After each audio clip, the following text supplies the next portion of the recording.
ایک دفعہ حضرت جبریل علیہ السلام حضور کی بارگاہ میں حاضر ہوئے، یا رسول اللہ میں نے آج ایک بہت عجیب بات دیکھی ہے۔ حضور نے فرمایا جبریل کیا دیکھا؟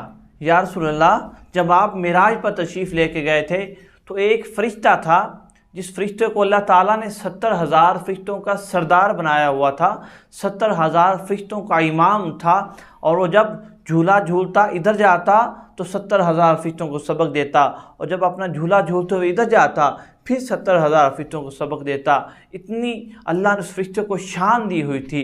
یا رسول اللہ میں نے کیا دیکھا کل کہ وہ کوئی کاف کے پہاڑوں کے پاس سے میں گزر رہا تھا تو مجھے کسی کے چیخنے چلانے کی آواز سنائی دی، تو میں کوہ کاف کے پہاڑوں میں گیا تو کیا دیکھتا ہوں وہ فرشتہ جس کو اللہ نے اتنی شان دی ہوئی تھی وہ غاروں میں پڑا رو رہا ہے اور اللہ سے معافیاں مانگ رہا ہے، اور اس کے پر شل ہو چکے ہیں، اللہ تعالیٰ نے اسے منج کر دیا ہے۔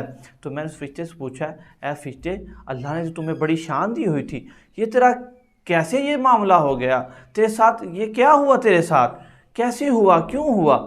تو وہ فرشتہ کہنے لگا کہ اے جبریل واقعہ تمہاری بات ٹھیک ہے، اللہ نے مجھے بڑی عزت دی تھی، 70,000 فرشتوں کا اللہ نے مجھے سردار بھی بنایا تھا، لیکن اے جبریل جس رات آقا صلی اللہ علیہ وسلم معراج پر تشریف لے کے آئے تو وہ جنت کی سیر کر رہے تھے، میں تخت پہ بیٹھا اللہ کا ذکر کر رہا تھا، اللہ کے ذکر میں محو تھا، وہ جب میرے پاس سے گزرے تو میں نے کھڑے ہو کر ان کا استقبال نہیں کیا۔ میرے دل میں یہ خیال آیا کہ میں تو اللہ کا ذکر کر رہا ہوں، اللہ کی شان تو نبی کی شان سے زیادہ بلند ہے، تو میرے دل میں یہ خیال آ گیا اور میں نے آقا علیہ السلام کا اٹھ کر استقبال نہیں کیا۔ جب حضور واپس تشریف لے گئے تو اللہ تعالیٰ نے فرمایا اے فرشتے میرا محبوب آیا تھا، مجھ سے ملاقات کرنے کے لیے آیا تھا، جنت کی سیر کر رہا تھا، تو نے میرے محبوب کا استقبال کیوں نہیں کیا؟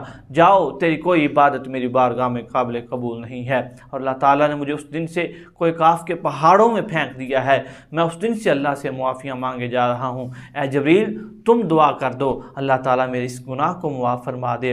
حضرت محترم جبریل کہتے ہیں یا رسول اللہ مجھے بڑا رحم آیا اس فرشتے پر، میں نے اللہ کی بارگاہ میں ہاتھ اٹھا دیے، یا اللہ اس فرشتے کے گناہ کو معاف فرما دے۔ تو اللہ تعالیٰ نے فرمایا جبریل اس نے میرے محبوب کی بے ادبی کی ہے، اب یہ میرے محبوب کی ذات پر درود پاک پڑھے، اب یہ میرے محبوب کی ذات پر درود پاک پڑھے گا تو اس کے گناہ کو معاف کیا جائے گا۔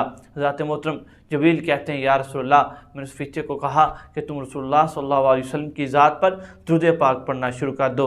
حضرت محترم اس فرشتے نے آقا علیہ السلام کی ذات پر درود پاک پڑھنا شروع کر دیا، اور جب 10 دفعہ اس نے درود پاک پڑھا تو اللہ نے اس کے گناہ کو معاف فرما دیا اور دوبارہ اس کو 70,000 فرشتوں کا امام بنا دیا۔ حضرت محترم یہ ہے درود پاک کی فضیلت، درود پاک کی شان۔